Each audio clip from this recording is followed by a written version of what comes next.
Welcome back to the Bernard Lee Poker Show. We are talking with the 2021 US Poker Open overall champion.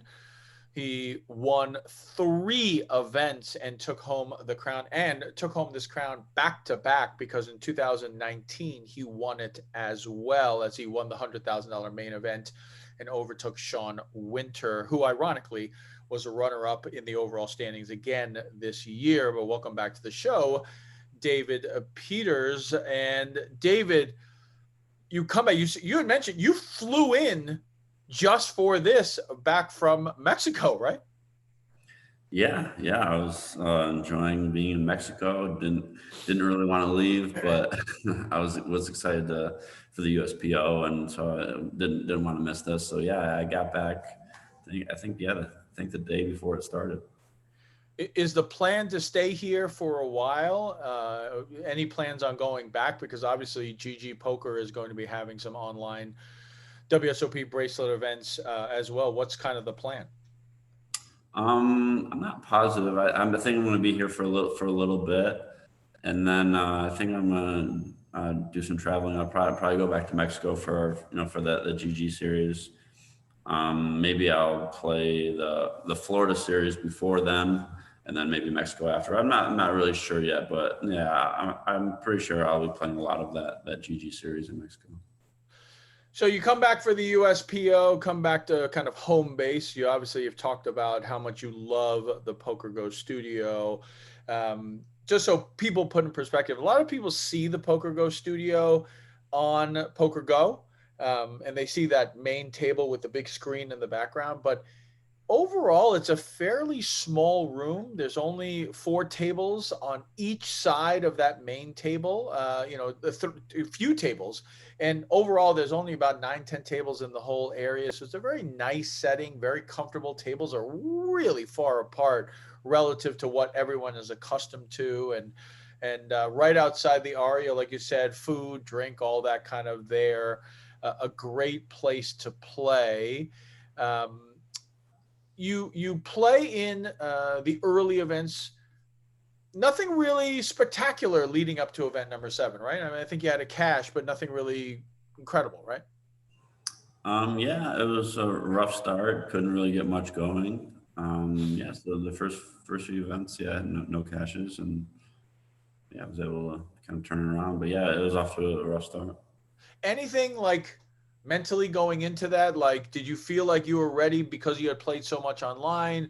Were you at all thinking like, God, having not played live in a while, I'm rusty, or maybe something, it's just different? Anything going into event number 7, or not really?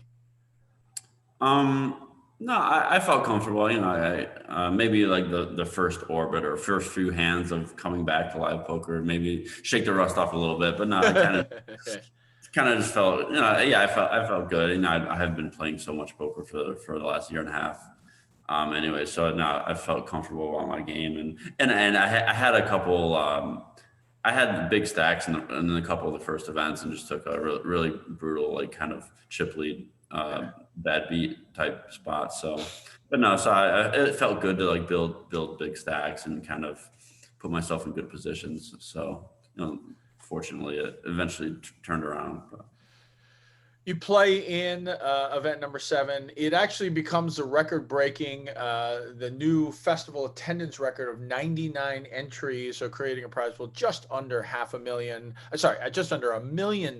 First prize was going to be $217,800, and as always, just a packed final table from the likes of Dan Shack, who finished 7th, Foxen, who you mentioned previously, Alex Foxen finishes in 5th.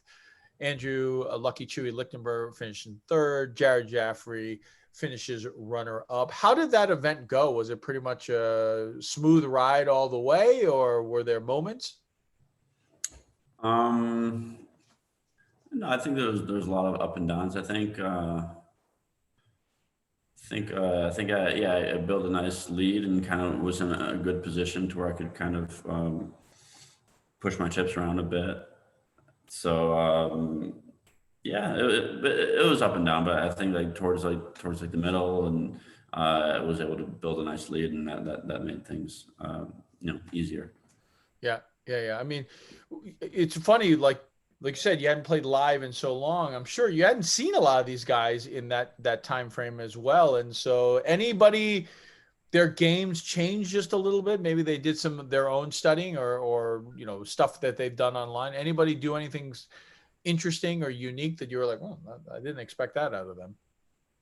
I don't know if anything comes to mind specifically, but no, you could definitely tell that some people had been, working hard on their game, and I played a lot of them with a lot of them online over the Uh last. huh.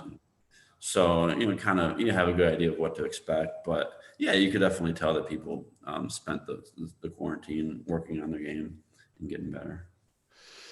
So you win that event. Obviously, that goes very, very well. And then you take down another event, which is a little bit different than some people know. It's called the $10,000, but it's a short deck.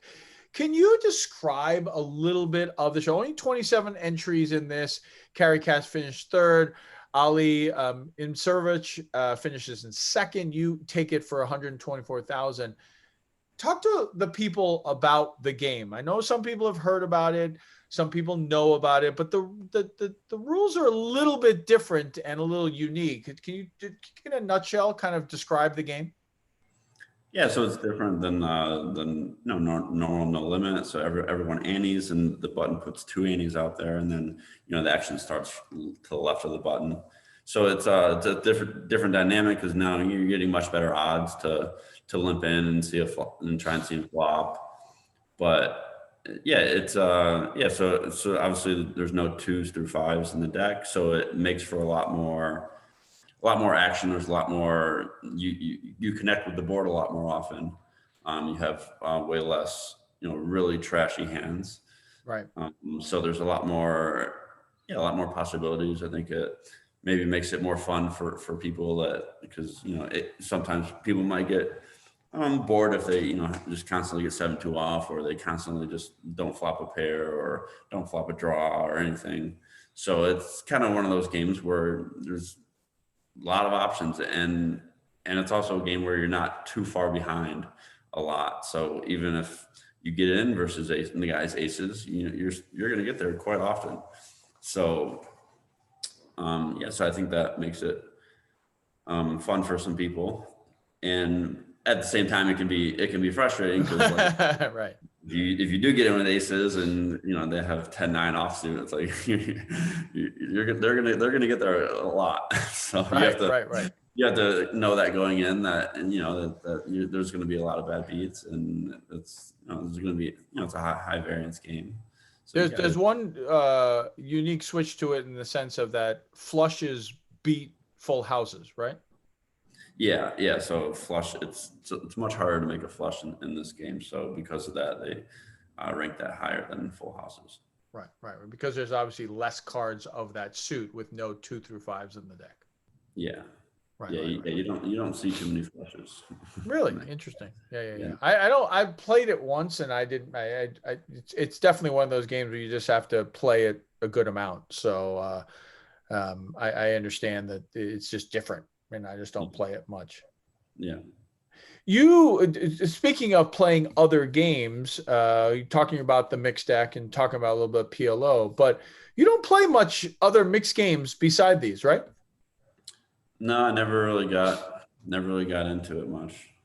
And any reason why, or have you ever tried, or you just kind of, I focus on no limit and that's what I want to focus on? Yeah, I just I was just focused on no limit. I never thought it made much sense to put so much time in to try and get to the point where I'm actually beating high stakes games. Like that's gonna take a lot of work, and Absolutely. the no limit hold'em tournaments just kept getting bigger and bigger, and Right. when you're playing against the best players in the world for nosebleed stakes, I always just wanted to keep getting better at no limit and keep trying to increase my ROI in these super high rollers, as Right. opposed to trying to get better at mixed games, when the stakes for tournaments at least are just, so much smaller. There's only a handful of events for these mixed games, where there's year round. It's just nonstop no limit. So I guess Sure. if I was to learn it, it would be to try and play high stakes like cash games. Right. But again, it would just take a lot of time and energy. And yes, I'd rather just kind of keep getting better no limit for now. Was there any game that you ever got interested in, whether stud, deuce to seven, Raz or something along those lines, or no, never really? No, never really gave much of an effort to any of those games, to be Yeah, yeah, honest. yeah, yeah, It's yeah. Like you PLL. said, the people who play it are such specialists at it. You really have Yeah. to work so hard at the game that it's not Yeah, easy to. and just all that time that I'm going to spend trying to get better at this one game, and now I feel like these no limit. I mean, no limit players are constantly getting better too. So like, I Right. want them to pass me while I'm trying to get better at deuce to seven or something. Absolutely. So the other end, we're talking about David Peters, who won the 2021 U.S. Poker Open overall championship, and as we mentioned, won it also in 2019. So it was back to back, as they didn't have one in 2024 due to the COVID pandemic. So you have a 25K event. Now this is the penultimate tournament. The main event was the last one, the $50,000 buy-in, and this one, you enter the final table short stacked. I think a lot of players, you were taking over the lead for player of the tournament, but it was kind of, well, he's short stacked. It's good that he's going to get points, but that's about it. What was the thought process going into this final table? Because now it's back to back. What was it? Let's get some points here so I can take over the lead, or was it, listen, whatever happens, it doesn't matter. Yeah, I mean, all you can really do is just play your game and try and make good decisions, and hopefully try and accumulate chips or do whatever the situation calls for. If someone's really short, then you got to be aware of the pay jump and things like that. So yeah, I mean, there's nothing you can really do. You just kind of have to play your game and just see what happens. You talked about the pay jumps and all that kind of stuff. When you're playing in lower buy-in tournaments, people definitely are paying attention to the pay jumps, but sometimes the pay jumps are maybe like $5,000 to $10,000 in between spots. Primarily, a lot of these USPO, we're talking hundreds of thousands of dollars, sometimes 50,000, 100,000. Do you guys still feel those pay jumps? Are you still, is this a scenario where someone's kind of looking over their shoulder just to make sure what the pay jump, okay, if I do, shorts, ICM, et cetera. How much does ICM come into play at this level? Because I think a lot of people are thinking it's not going to come into play as much because you guys are so used to playing for so much money. But I still think that there's still some in there because you are playing for so much money, so some of these, it's a buy-in, it's a buy-in for an entire series maybe, or whatever it is. So kind of, give an insight to my listeners of what that feels like with regards to ICM at such a high level. I mean, yeah, ICM is definitely an important factor. I mean, I think it's a factor regardless of how big the pay jumps are. It's all relative. But yeah, no, I think people are aware of it, and trying to make adjustments or trying to think about what their strategy should be based on pay jumps. That's a big part of the game. Is it's not just all about trying to win. You have to be aware of those things. So I mean, I think people are maybe more used to it, playing higher stake, people who are constantly playing these high stakes. So Right. it doesn't affect them as much. So a lot of times if you are looking over at the payouts, it's more about just trying to see how it may affect our strategy based on how this specific payout structure is. Right. But yeah, no, right. it's definitely something that, the top levels are always keeping an eye on and making adjustments because of it. Right. So you are you end up winning this event as well, and then going into the final event, which was the $50,000 buy-in. 42 entries, prize pool of about $2.1 million. And now you do have a little bit of a sweat, because if Sam Soverel wins it, he was a short stack going into the final table. But if he wins it, he ends up doing what you did to Sean Winter just a couple years earlier. How much of a sweat for you was it? Were you that worried about it? Were you paying attention, or you're like, I'm out to dinner, whatever. If it happens, it happens. Yeah, I mean, I was checking the updates here and there. There's a couple people that could have passed me, and they didn't final table, but yeah, no, just checking the updates. He was short for a while, so it didn't really turn into like that big of a sweat, I guess, as he was short most of the final table. But yeah, it was a relief, once he was out and I secured the win. But Right, yeah, right. I was definitely keeping an eye on it for sure. Talk about the tweet that you sent out. You and I were talking about it just before we started the interviews. Is a picture of you holding the Eagle Trophy. That's what you get for winning the USPO. And you put it up on Twitter, you side by side, and you say, "We got him, Kobe."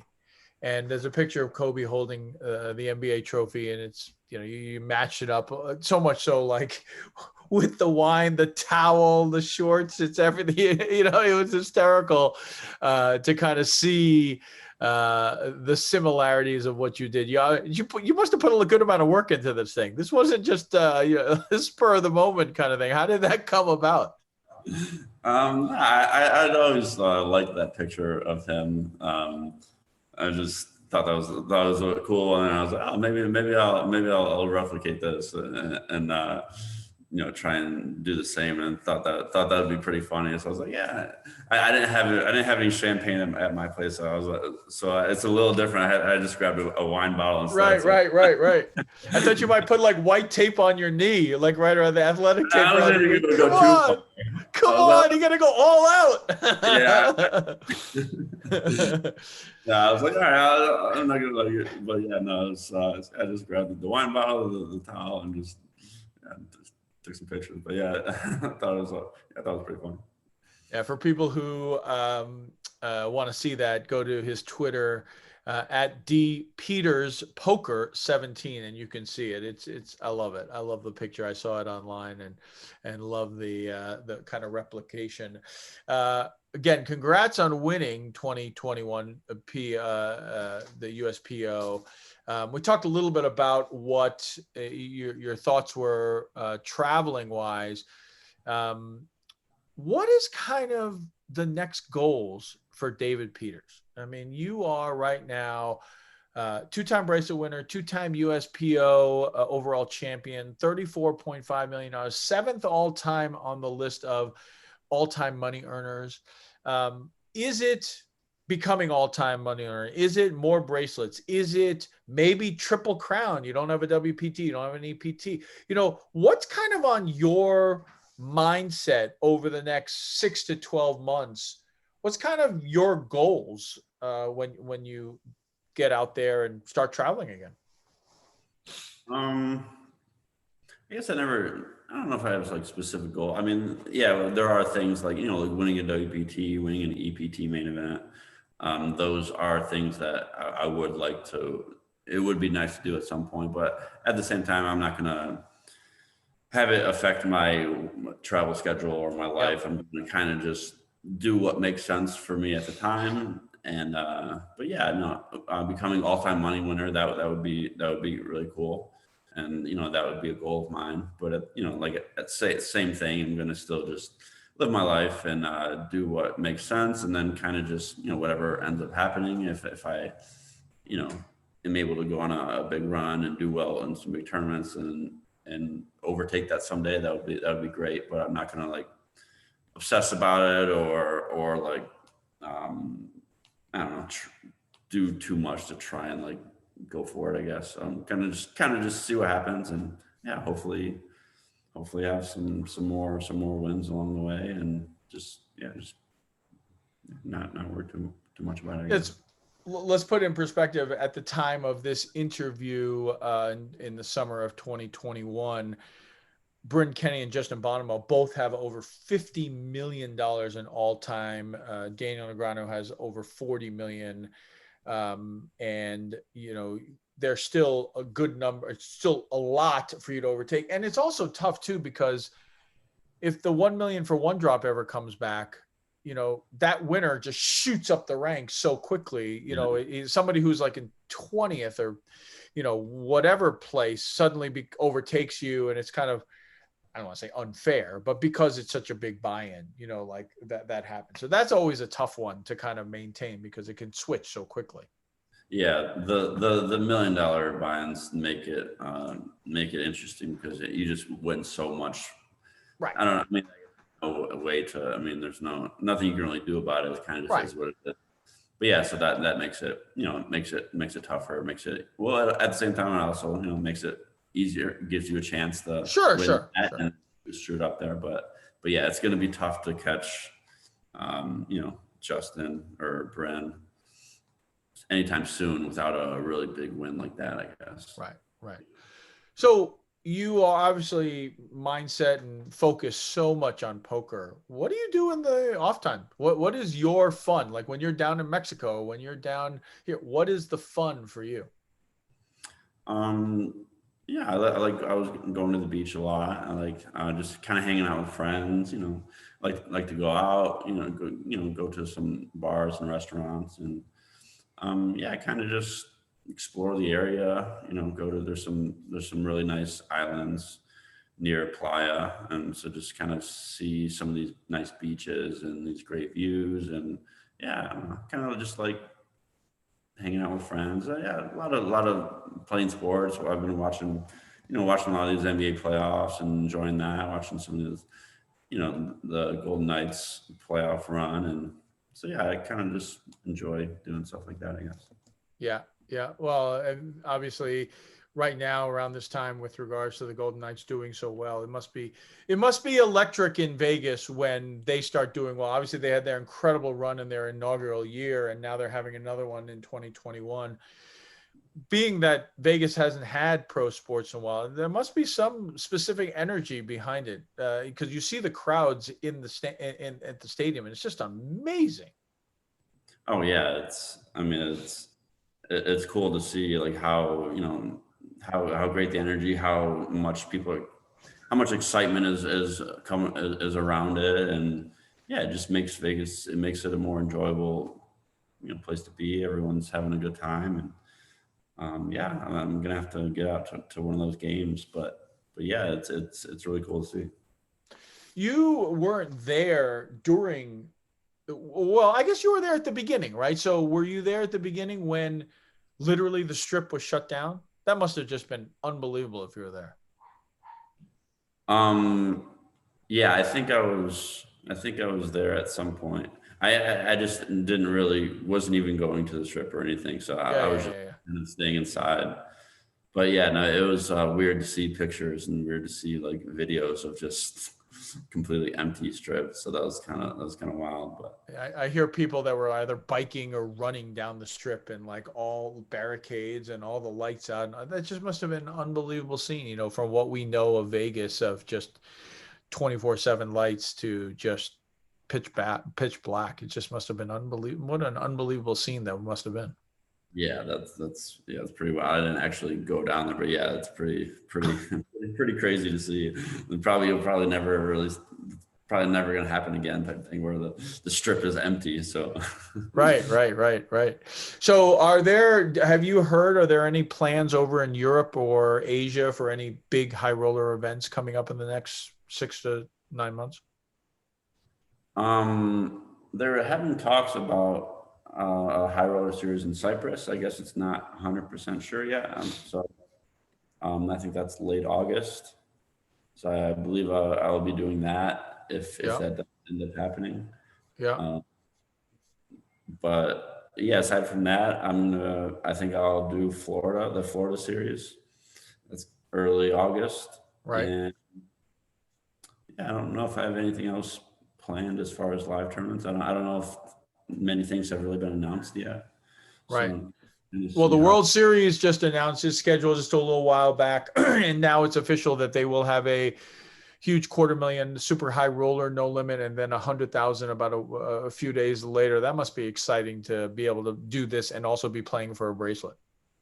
Yeah. WSOP, obviously that'll be an exciting time to, get back out there and play a bunch of bracelet events. And yeah, they have some big high rollers, so 250, 100, like you said, 50K, I think. So that's cool that they're having so many of those high roller events for bracelets.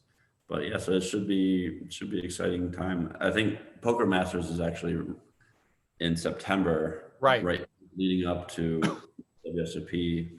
So, which is going to be, at the Poker Go studio. So, yeah, so it's going to be 2, 3 months of pretty nonstop action in Vegas. So it should be nice. David, congratulations. I mean, just unbelievable. Every time I see it, it's just kind of cool. You are one of those players. It's a rarity that, back when we first started playing the circuit, et cetera, that you jump to that level. It's not just playing in main events, et cetera, but really to play in these nosebleed buy-ins, and it's amazing. It's really incredible to see the progress and the progression and the success that you've had. Congratulations on everything. Always great talking with, like I said, we hung out and played at the WSOP main event one full day. It was a lot of fun doing that and seeing you around, and congratulations, and look forward to seeing you out at the World Series. Yeah, thanks. Appreciate it. It's been a fun journey, and it's been a fun couple of weeks, and it's been nice to be able to take home that trophy, and hopefully I can keep it going into the summer events in Vegas. Excellent. David Peters, the 2021 and 2019 United States Poker Open champion and two-time WSOP bracelet winner. Really appreciated him having come on the show for the last 2 weeks and talk about not only his career and his lead up in his training, but also these wins and also winning $34.5 million in his career. So we thank him for coming on the show. Stay tuned next week as we continue our coverage of the world of poker. And as always, may you always go in with the best hand, and may you never get unlucky. Good night, everybody.